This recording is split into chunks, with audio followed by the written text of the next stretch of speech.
Aujourd'hui, nous allons commencer ce séminaire sur comment saisir sa vraie destinée.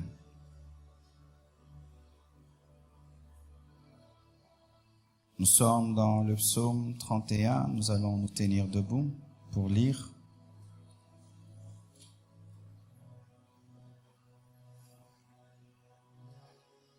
La Bible dit: mes destinées, nous sommes debout.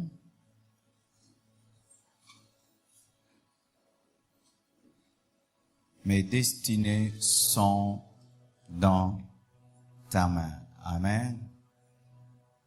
Ésaïe 40, verset 27. Ma destinée est cachée à l'Éternel. Asseyez-vous, s'il vous plaît. Aujourd'hui, nous n'aurons pas une longue lecture.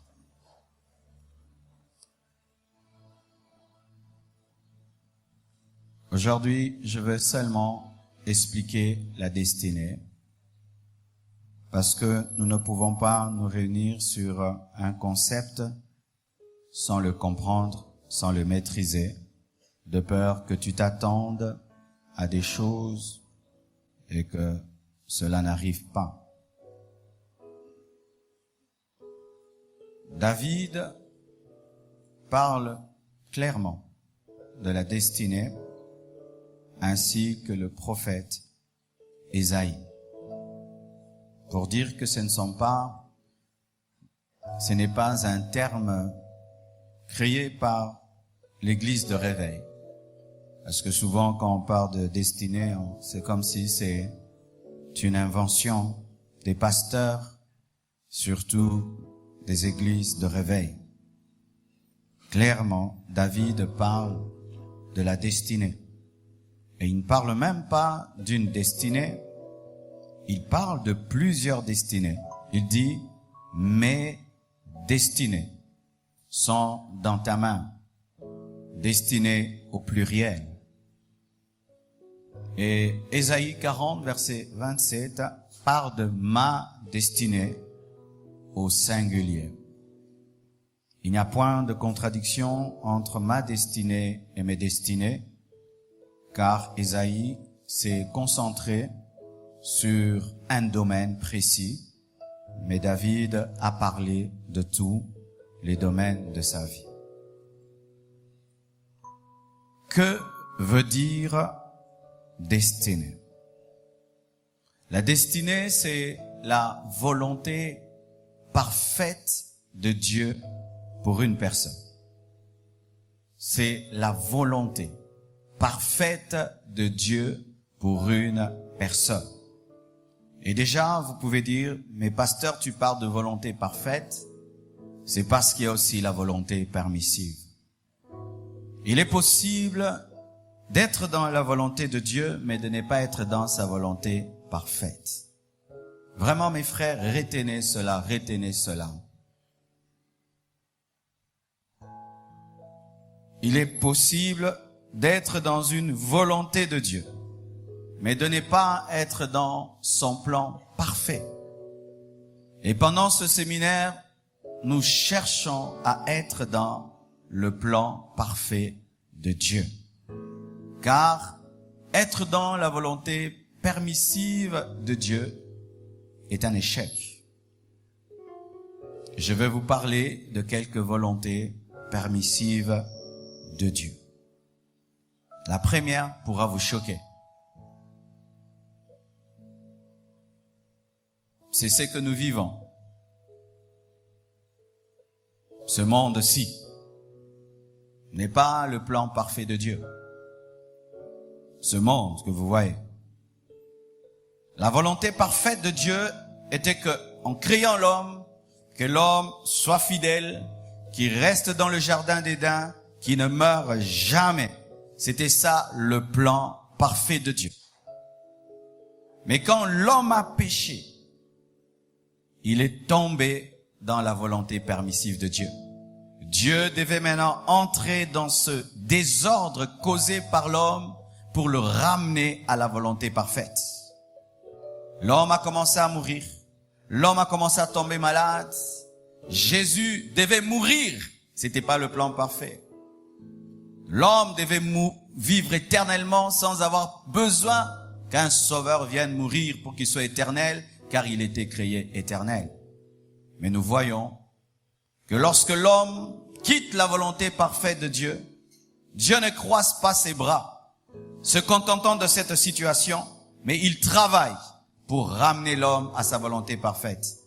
C'est pourquoi, mon frère, si tu es là, tu te retrouves dans la volonté permissive de Dieu, tu n'es pas en train de vivre le plan parfait de Dieu, ne sois pas abattu, ne sois pas découragé, car Dieu, depuis le commencement, n'a pas croisé les bras.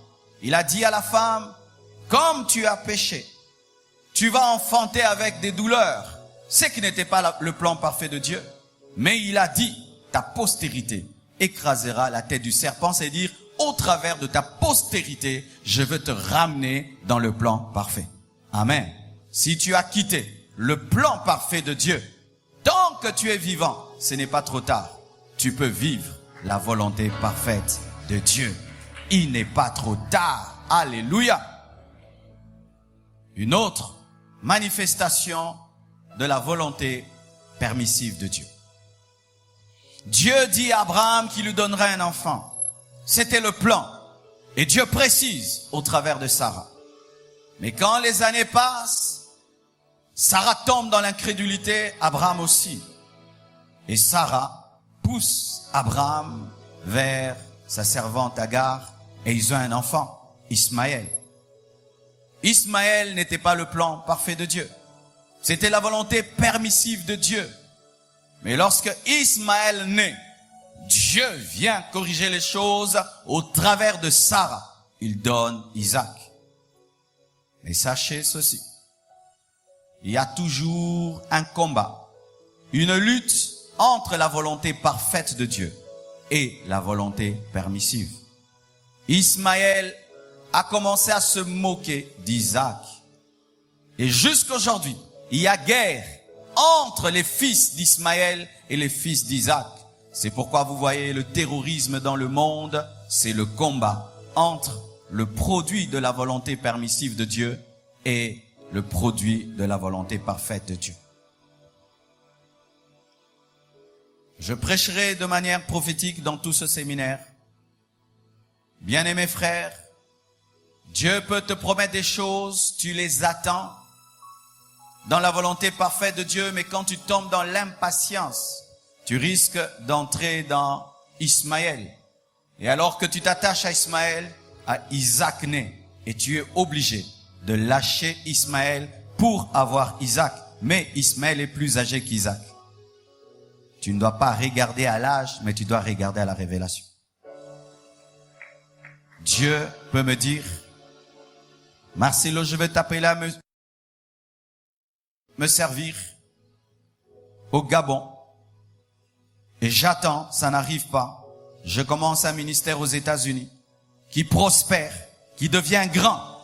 Après 20 ans, Dieu me dit, maintenant, tu vas commencer à me servir. Je vais lui dire, je t'ai déjà servi. Il va dire, non, ça c'était Ismaël, tu commences Isaac. Lorsque tu te rends compte que tu es dans la volonté permissive, tu dois avoir la force de quitter Ismaël pour t'attacher à Isaac, même s'il est petit. Alléluia. Une autre manifestation de la volonté permissive. Balaam, un prophète, payé par Balak, un roi, pour maudire Israël. Balaam va devant Dieu. Il dit, est-ce que tu veux que j'aille avec Balak? Dieu lui révèle sa volonté parfaite. Dieu lui dit, tu n'iras pas. Tu n'iras pas. Tu ne maudiras pas. Mais après, Balak le roi revient encore avec plus de cadeaux, plus de présents. La tentation devient grande.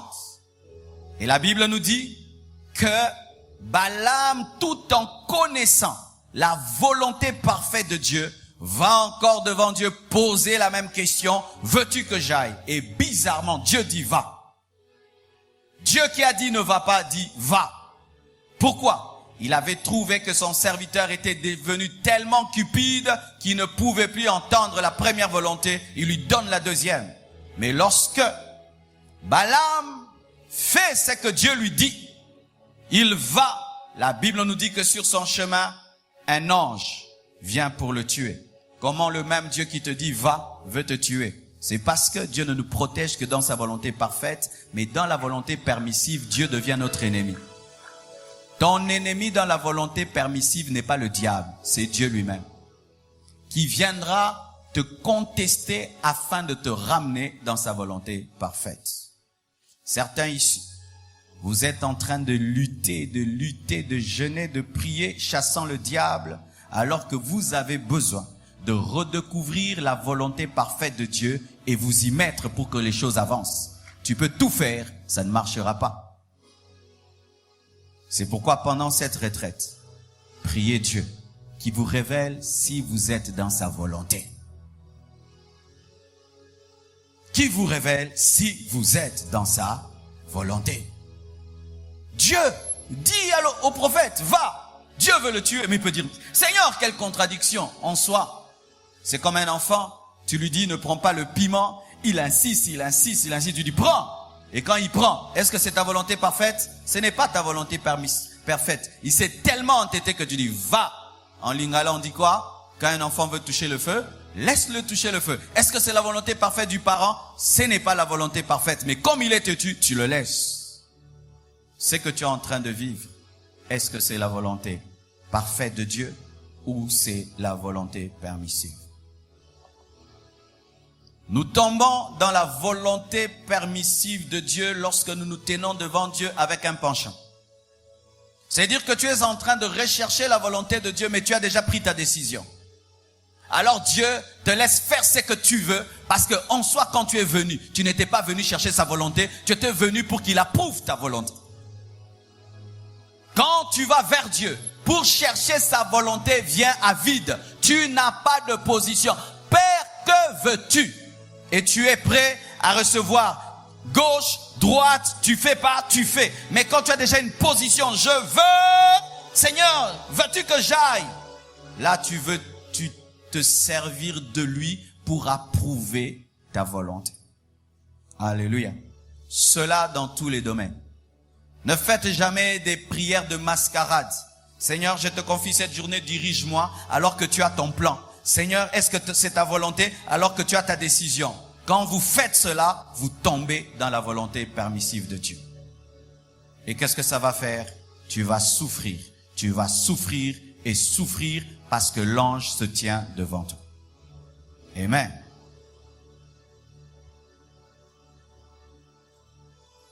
Voici, mes frères et sœurs, la destinée, c'est le plan de Dieu pour ta vie. Dis le plan de Dieu.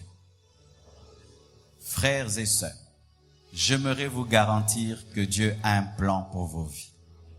J'aimerais vous garantir que Dieu a un plan pour vos vies. Dieu a un plan pour vos vies. Si un architecte de ce monde ne peut construire sans un plan, tu penses que Dieu peut commencer ta vie sans avoir planifié que tu vas réussir? Avant que Dieu ne te manifeste et ne t'expose sur la terre, il t'avait déjà testé dans l'éternité et quand il a su que ça allait réussir, il t'a manifesté. Je dis, il t'a manifesté. C'est comme les fabricants des voitures, avant de produire une voiture 4x4, ils la testent dans le secret et lorsqu'ils trouvent qu'elle peut gravir les montagnes, ils écrivent 4x4 de peur qu'ils aient honte lorsqu'elle paraîtra et qu'elles soient incapables de gravir les montagnes. Et dans l'éternité, dans le plan de Dieu éternel, avant que tu ne sois, Dieu avait tout planifié et il t'a exécuté et il t'a manifesté. Il y a un plan dans ta vie. Même si ton père n'a pas un projet, ta mère n'a pas un projet, ton mari n'a pas un projet, la politique n'a pas un projet, Dieu a un plan dans ta vie. Et comme il a un plan, il te positionnera en fonction du plan pour que ce qu'il a prévu puisse s'accomplir. Pensez-vous que Simon de Cyrène était là par hasard lorsque Jésus était crucifié? Non, il était là parce que Dieu voulait au travers de lui dire que la grâce et l'évangile allaient toucher l'Afrique. C'est pourquoi il était là. Ce n'était pas son projet. Dieu avait un plan prophétique pour l'Afrique et il fallait qu'un Africain passe par là. Cyrène, c'est la Libye. Un Libyen est passé par là et il a transporté, il a aidé un peu, afin de dire qu'un jour Christ serait célébré en Afrique. Il n'y a pas de hasard dans la vie d'un chrétien. Le hasard dans le dictionnaire de la Bible n'existe pas. Il n'y a pas de hasard. Ce n'est pas un hasard que tu m'entendes prêcher. Ce n'est pas un hasard que tu sois là en train de m'écouter. Il n'y a point de hasard. Il y a un plan. Même si tu ne vois pas la main de Dieu, il y a une main invisible qui est en train de faire les choses. C'est ce qu'on appelle la destinée. La destinée. Pensez-vous que c'était une coïncidence que Rebecca puisse aller seulement à cette heure-là où Éléazar était? Elle pouvait venir avant ou après. Pourquoi elle est arrivée seulement en cette heure-là? Parce que c'était sa destinée, c'était le plan qui se rencontre. Vérifie bien. Les personnes qui te bénissent dans ta vie, tu les as rencontrées comme au hasard. Mais aujourd'hui, tu te rends compte que ce n'était pas un hasard. C'est Dieu qui t'avait poussé et l'avait poussé et vos vies se sont rencontrées. Je n'ai pas besoin de voir le cerveau pour croire qu'il existe.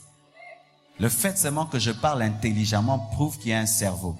Et le fait que je croise des personnes qui bénissent ma vie prouve qu'il y a un Dieu. Je n'ai pas besoin de voir une main invisible.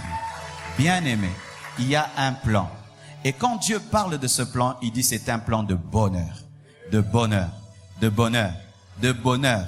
Dieu, quand il t'a créé, il a eu un plan de bonheur et non de malheur. Un plan de bonheur. Je dis un plan de bonheur. Alors frère, un homme qui sait que Dieu a un plan pour sa vie n'a pas peur. Il est confiant. Il sait que ça finira par s'accomplir, car des fois, certains architectes n'arrivent pas à construire parce que le sol est bizarre, parce que le gouvernement s'est opposé. Mais Dieu est l'architecte des architectes devant qui personne ne peut se tenir. S'il décide de le faire, il le fera. Et d'ailleurs, plus on complique son plan, plus on lui permet de l'atteindre et de l'accomplir. C'est pourquoi toutes ces complications dans ta vie prouvent que tu as une maison en étage, c'est pourquoi on creuse.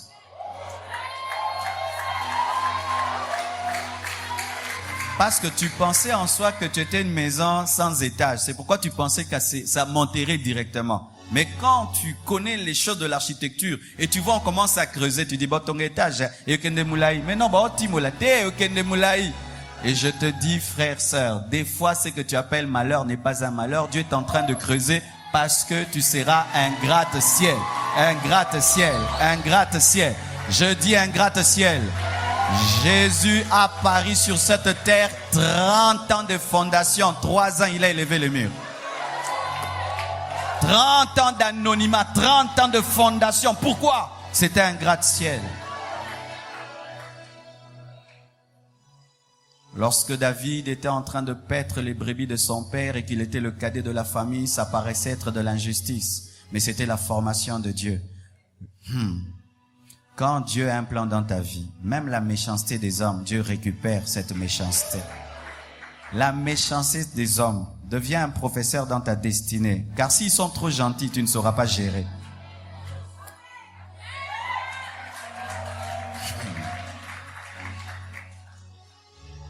Oh, gloire à Dieu. Vous tous qui souffrez, vous tous qui subissez des injustices dans vos vies, c'est pas l'injustice. C'est un professeur de ta destinée qui est en train d'accomplir le plan. Tu as besoin de quelqu'un comme lui dans ta vie, qui n'aura pas pitié de toi. Car s'il a pitié de toi, il va pas bien donner le cours. Il doit pas avoir pitié de toi, comme ça il va bien donner le cours. Tu vois, quand un médecin a trop pitié de toi, il va te tuer. Il faut pas qu'il ait pitié. Il va bien t'ouvrir la plaie et il va te mettre l'alcool. Tu vas pleurer, mais après tu vas dire merci. Que Dieu soit béni pour ta marâtre. Que Dieu soit béni pour tout ce qui t'arrive. Que Dieu soit béni. Qu'il soit béni pour tous les cours. Parce que toi, tu prendras soin de beaucoup de gens. Et tu sais ce que c'est que souffrir. Et tu ne vas pas faire souffrir les gens. Mais qui comprennent la souffrance, ce sont ceux qui ont souffert. C'est pourquoi Jésus a goûté à l'humanité pour comprendre les hommes.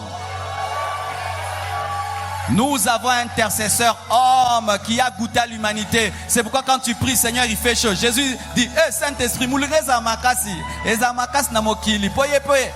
Ayeba moulunge. Un plan. Il y a un plan. Un plan. Je vais t'aider maintenant. N'est-ce pas que lorsque dans le monde, les gens savent qu'il y a un plan satanique, démoniaque, ils ont peur. Pourquoi? Parce qu'ils disent que les plans sataniques s'accomplissent. Les plans sataniques s'accomplissent, mais les plans de Dieu s'accomplissent toujours. Dieu a un plan. Il l'accomplira dans ta vie. Il va le réaliser. Mon frère, ma sœur, vous n'avez pas cru en un Dieu irresponsable. Vous n'avez pas un papa irresponsable. Vous avez un papa qui prend soin de vous. Imaginez Jésus en train d'enseigner, il arrête d'enseigner, dit le peuple a faim, arrêtez-vous, il multiplie les pains. S'il pouvait s'arrêter de prêcher pour multiplier les pains et s'occuper de l'estomac, maintenant de ta destinée, de ton âme, de ton esprit. Ils n'ont même pas dit Jésus on a faim.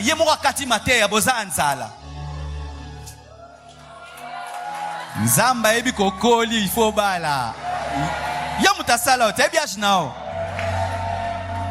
Dieu sait que tu as besoin d'une voiture, d'une maison. Dieu sait que tu as besoin de l'onction. Dieu sait que tu as besoin d'entendre sa voix. Dieu sait pourquoi c'est lui qui t'a créé. C'est lui qui t'a donné les facultés, qui te donne des besoins. Il a un plan. Si un humain, quand il engendre un enfant, il dit mon enfant va étudier dans telle école. S'il finit, je vais l'envoyer aux États-Unis. Et quand il finit, je vais faire ceci. Un homme. Et Dieu, omniscient, omnipotent, omniprésent, il va t'envoyer sur la terre. Et puis il dit, Congo, qui paye? C'est pourquoi je ne dis jamais que ma vie va comme le Congo. Non. Ma vie va selon le plan de Dieu. Dans le plan de Dieu, Dieu a prévu que je sois congolais. Et comme il a prévu que je sois congolais, le Congo ne me tuera pas.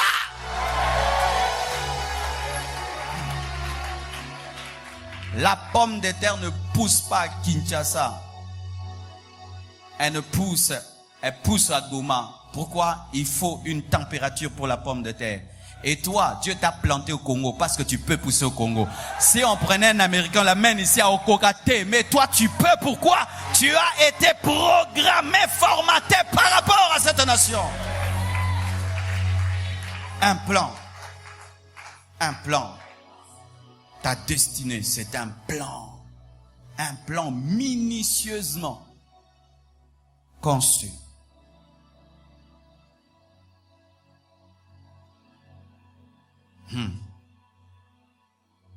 La destinée, c'est ta trajectoire. Dis trajectoire. Trajectoire.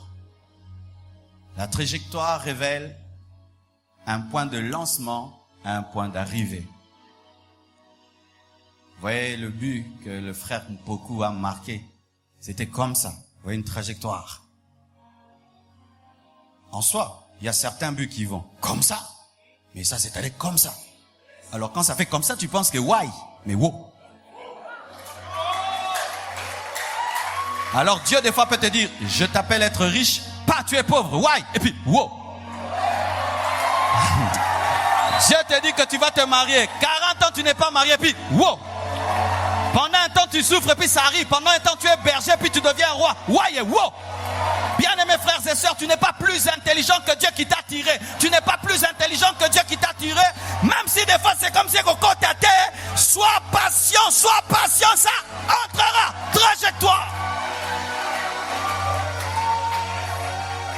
Il y a des gens qui ont des trajectoires simples. Il est fils de prince et puis il devient roi et puis il a tout. Direct. Mais il y a des gens, si tu regardes où Dieu l'a pris et là où il est, tu regardes, tu commences à suivre. Tu dis non, Joseph ne sera pas ministre. Ça, c'est un esclave. Ça, c'est un prisonnier. Ça, c'est un esclave. Ça, c'est un prisonnier. Ça, c'est un esclave. Ça, c'est un prisonnier. Non, non, non. On vient de l'appeler dans le palais du roi. Là, il vient de donner une révélation. Et là, le roi a dit qui d'autre que toi. Wow! Oh, donne-moi un amen, donne-moi un amen, donne-moi un amen, donne-moi un amen. Alléluia. Ma trajectoire n'est pas ta trajectoire, parce que ma vie n'est pas ta vie. Bien-aimés frères et sœurs, dans le domaine de la destinée, chacun a sa trajectoire. Voyez Moïse, trajectoire. Il doit naître en Égypte et sortir de l'Égypte. Joseph, trajectoire. Né hors de l'Égypte, il doit finir en Égypte. Trajectoire.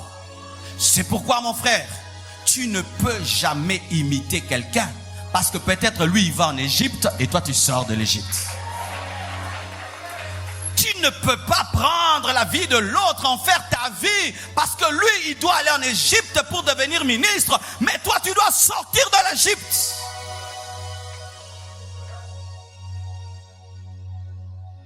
Dis-lui, ton voisin, ma trajectoire n'est pas ta trajectoire. Même si nous dormons sur un même lit, le même oreiller, nous n'avons pas les mêmes songes. Même si nous dormons sur un même lit, nous avons un même oreiller, nous n'avons pas les mêmes visions. Même les jumeaux ne se ressemblent pas parfaitement. Leurs empreintes sont totalement distinctes, parce que Dieu, en matière de destinée, il te donne ta destinée. Ta destinée. Dis ma destinée. Dis ma destinée. Dis ma destinée. Ma destinée. Certains, ils ont une trajectoire zigzagante. Tu penses qu'il échoue? Non, il n'échoue pas. C'est son école. C'est pourquoi arrêter ces choses de dire les gens avec qui j'ai étudié, les gens avec qui j'ai grandi. Non. Les gens avec qui j'ai étudié et grandi. Certains, quand on a fini les études, ils ont eu directement du boulot. Mais moi, j'étais dans les permanences. J'étais dans les Chandada Baba. J'avais 45 kilos, 47 kilos. Et ils sont devenus des avocats. Ils sont devenus de ceci. Moi, j'étais dans les permanences. Moi, j'étais là en train de me former. Et moi, j'étais en train de prêcher. Et j'étais encore de prêcher. Mais aujourd'hui, on se retrouve dans les avions. Et comment ça va? Et comment ça va? Tu vas où? Moi, je vais faire une conférence. Ah, moi aussi, je viens d'une conférence politique. On s'est retrouvés. C'était leur trajectoire. Il y a des choses, on les jette du coup. Mais quand tu es dans une gibecière, on tourne. On tourne. On tourne. Ce n'est pas parce qu'on tourne qu'on va pas jeter, mais parce qu'il faut qu'on calcule bien. Tu n'es pas en retard si tu marches avec Dieu. Un homme qui marche avec Dieu n'est pas en retard. C'est ta trajectoire.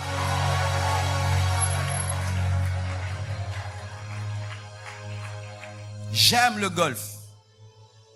Dernièrement, j'ai suivi un film sur le golf. Les grands joueurs de golf sont extraordinaires. Ils sont capables à des mètres et des mètres. Ils calculent, ils lancent un ballon et ils tombent dedans. Des fois, quand il lance, tu penses qu'il a échoué. Mais non, il sait ce qu'il fait. Des fois même, ils acceptent de lancer la balle n'importe où. Enfin, qu'ils soient imités par leurs concurrents. Comme ça, tu le suis là où tu ne peux sortir. Nanaza Makasi. Je peux lancer mon ballon dans le sable et le faire sortir.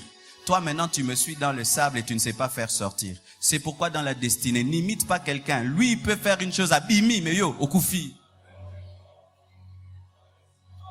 Dis ma destinée. Prends le diesel, mets dans l'essence. Même si c'est une belle voiture, ça tombe en panne. Pourquoi? Ça n'a pas été prévu.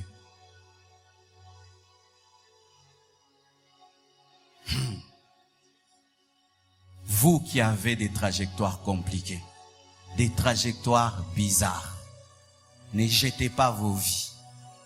C'est ça la beauté de l'écriture de Dieu. Dieu écrit avec des lettres courbées. Il écrit avec des lettres courbées. Il écrit. C'est courbé, mais il écrit. Le jour que tu vas raconter ton histoire, on va dire, c'est pas vrai. Ça, c'est un homme qui a vécu ça. C'est moi, j'ai vécu ça. Je suis tombé dans le feu et le feu ne m'a pas brûlé.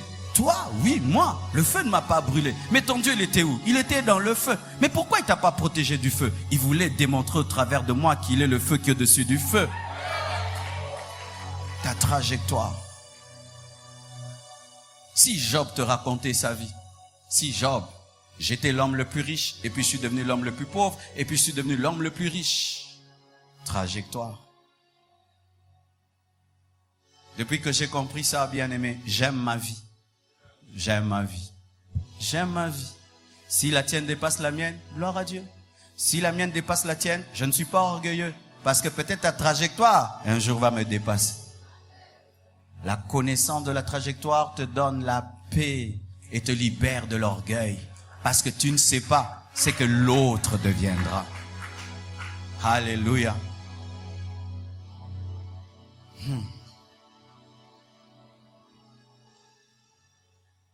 Voici mes frères et sœurs.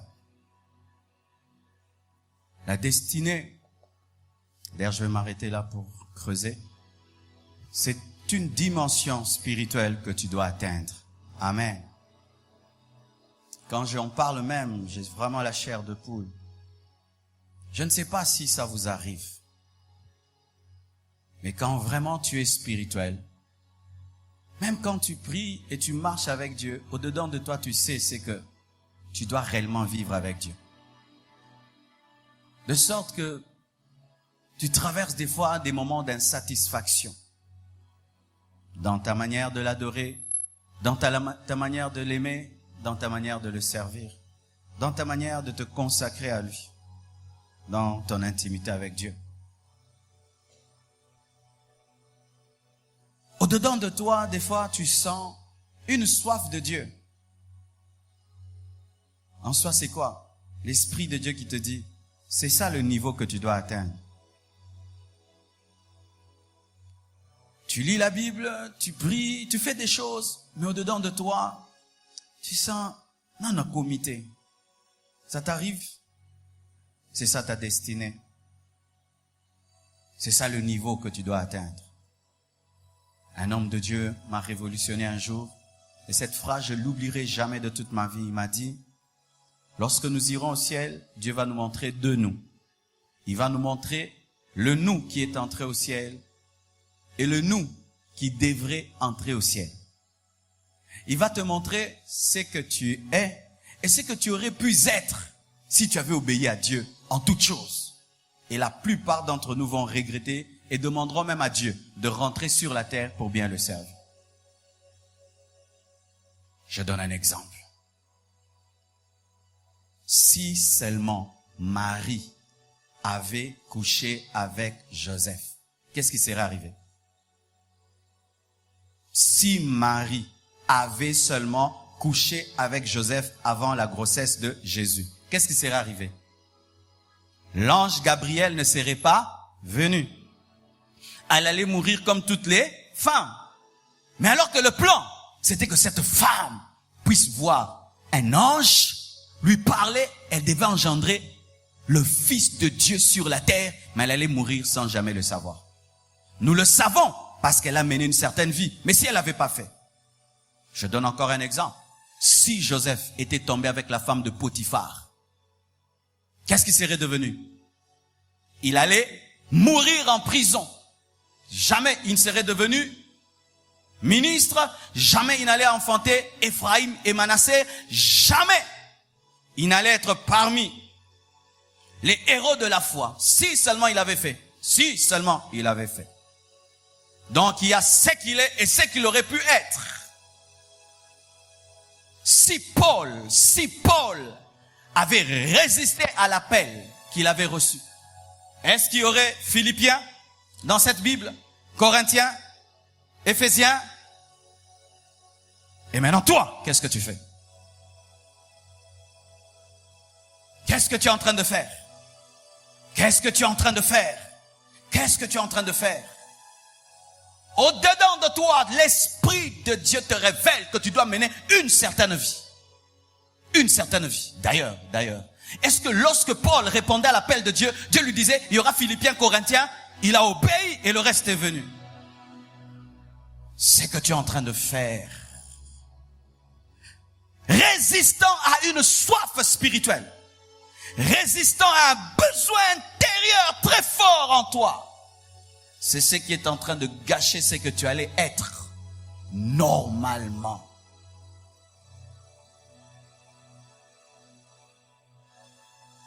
Frères et sœurs,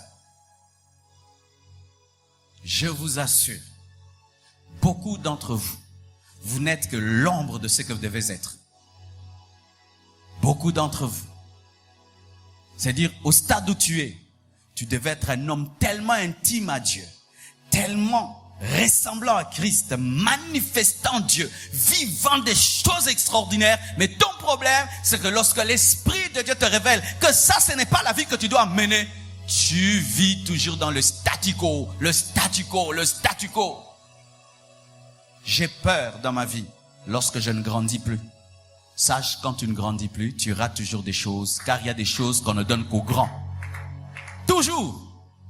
Mon frère, si dans ta marche avec Dieu, tu ne grandis pas, sans prophétie ni vision, je sais que tu rates des choses, parce que il y a des choses qui n'attendent que les gens qui mûrissent.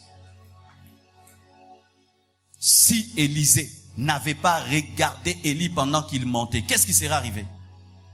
Il n'aurait jamais la double onction. Fais-tu ce que la soif au-dedans de toi te pousse à faire?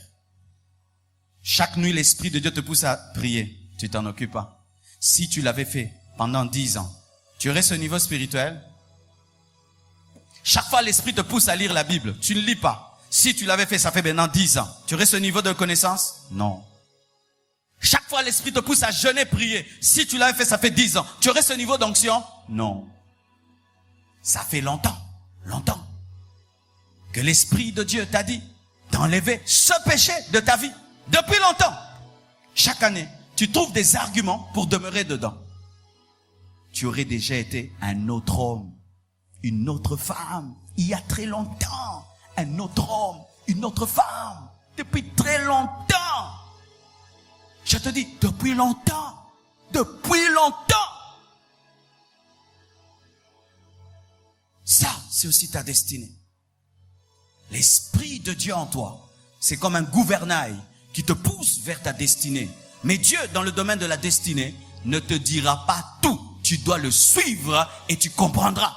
Oh non, montre-moi. Je vais d'abord savoir. Non, tu me suis et tu verras. Si Moïse s'était détourné du buisson ardent, qu'est-ce qui serait arrivé? Israël allait tarder en Égypte.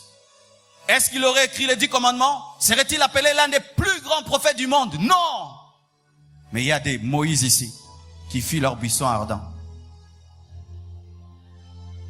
Si j'avais refusé de répondre à l'appel de Dieu, supposons seulement que j'ai refusé de répondre à l'appel de Dieu et j'ai obéi à tout ce que mon père voulait, qu'est-ce qui serait arrivé? Il n'y aurait pas la compassion. Il n'y aurait pas toutes ces vies bénies dans le monde. Imaginez.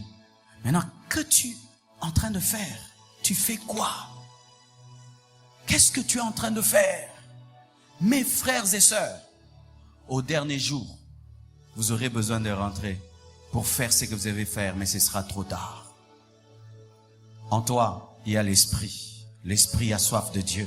L'Esprit te pousse souvent, mais tu es tellement charnel que tu penses que c'est toi-même. Ce n'est pas toi, c'est le vrai toi qui réclame de se manifester.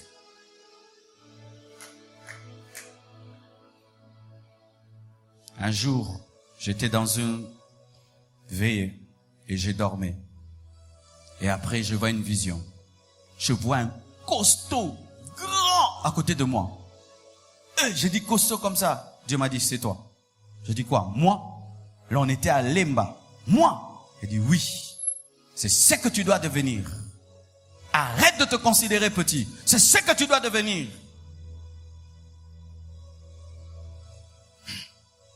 Il y a des choses que Dieu te dit en esprit, mais tu dis, il peut dire ça à tel, pas quelqu'un comme moi. Tu es un homme, comme les autres.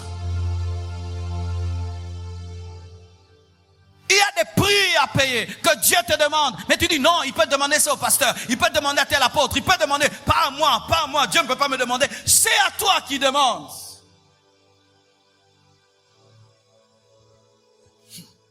Mais regarde ton voisin, il a des yeux comme toi, il a une bouche comme toi. Regarde tous ces hommes. Bien aimé, il fut un temps, j'ai regardé les photos de tous les hommes que Dieu utilise et j'ai remarqué, ils ont des yeux comme moi, ils ont des bouches comme moi. Et j'ai cru que Dieu pouvait m'utiliser aussi. Et bien si je crois, donc il me demandera un prix à payer. Et je dois le payer. Arrêtez de dire, Nakosala Kango, Nakosala Kango, Nakosala Kango. Vous reportez votre destinée. Vous reportez votre destinée. Cette année, il y a des choses que Dieu veut faire. Mais l'ordre est dans ton esprit. Il y a des choses que Dieu veut faire dans ta vie cette année. Mais l'ordre est dans ton esprit. Ton esprit te pousse à quelque chose. Tu dois le faire. Si cela va même bouleverser toute ta vie, que ça bouleverse ta vie. Je peux être là, j'ai caché sous ta maison un diamant. Maintenant, je te pousse seulement à casser ta maison. Toi, tu refuses. Je te dis, casse ta maison. Toi, tu refuses. Casse ta maison. Tu refuses. Et tu meurs, pauvre. Mais si seulement tu t'étais donné la peine de commencer à casser ton pavement, tu aurais trouvé un diamant dedans. Et des fois, quand Dieu te dit, accepte d'être brisé, accepte d'être brisé, accepte d'être brisé, accepte d'être brisé, tu refuses, alors que sous le brisement, il y a de l'or. Qui aurait cru que ce persécuteur de l'église était un apôtre puissant? Qui aurait cru que ce Pierre qui régnait était un apôtre puissant? Qui aurait cru que Jean, le faible, était un apôtre capable de voir l'Apocalypse?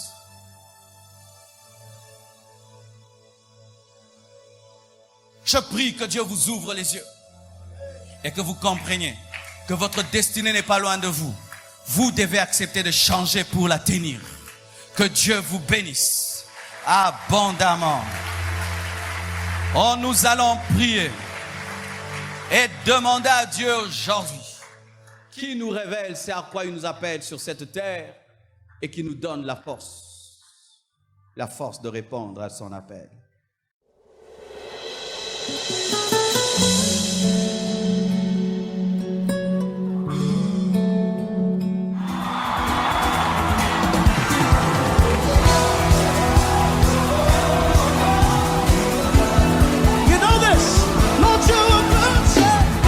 Are good and your mercy enduring.